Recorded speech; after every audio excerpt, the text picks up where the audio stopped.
Welcome back to another episode of MotoGP Mac, and today we're going to talk about the Valencia test that just happened today.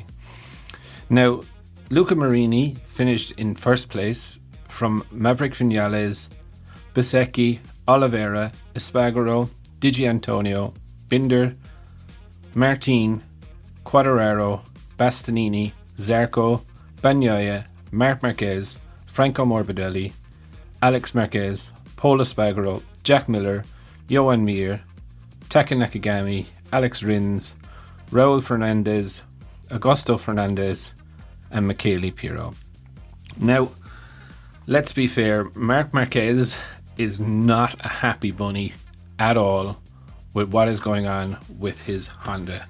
He has just come out and said, we cannot win the championship on this bike. Now, he did have a number of bikes to try, but you know, I think he's realizing that it's going to be an uphill battle again for 2023 unless Honda pull the finger out.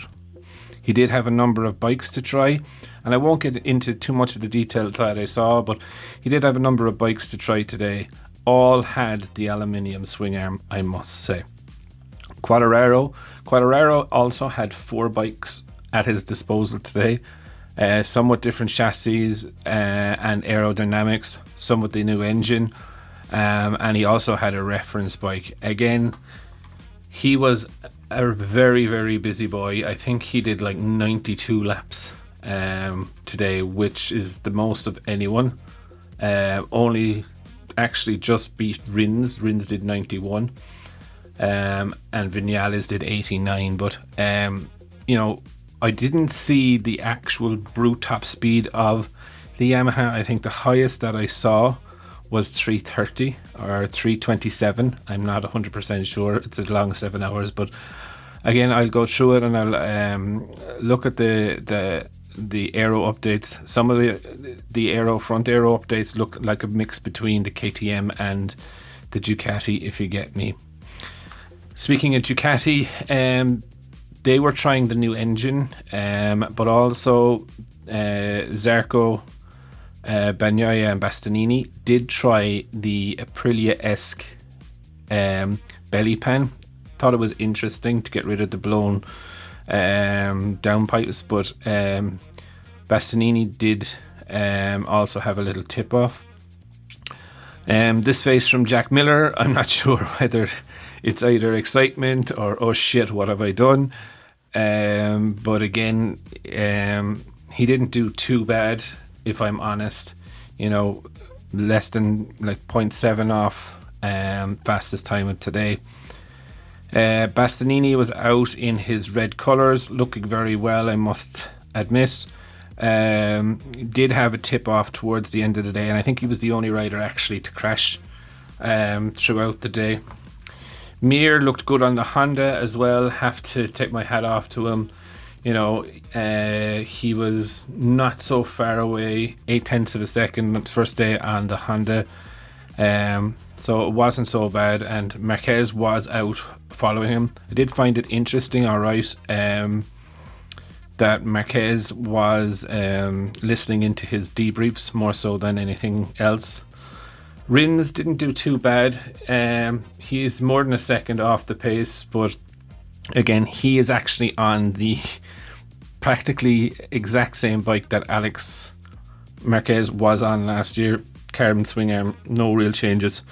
You know, Rins, while it is a factory bike, it's definitely a Spec B bike. Do you know what I mean? It's way behind the factory, so he may rue his decision not to take up a position, say in Gresini or in RNF, but you can see it here.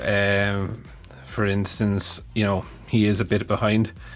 Alex Marquez, you know, had a good enough overall day, if I'm honest. You know, nearly 0.7 of a second behind fastest lap first day out on a GP22, and like, this is my point as well. You know, with Rins, that 22 is fairly well sorted. You know, would you prefer to be on that bike or a Honda? But anyway, he's made his choice now.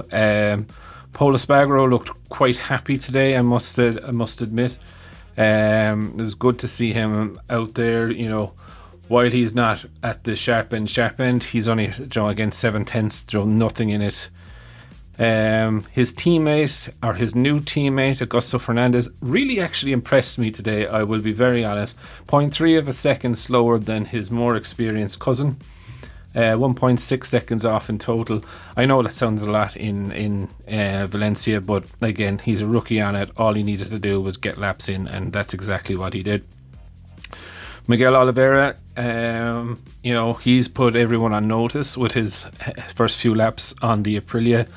Looks really, really good, and I can't wait to see actually what he does next year.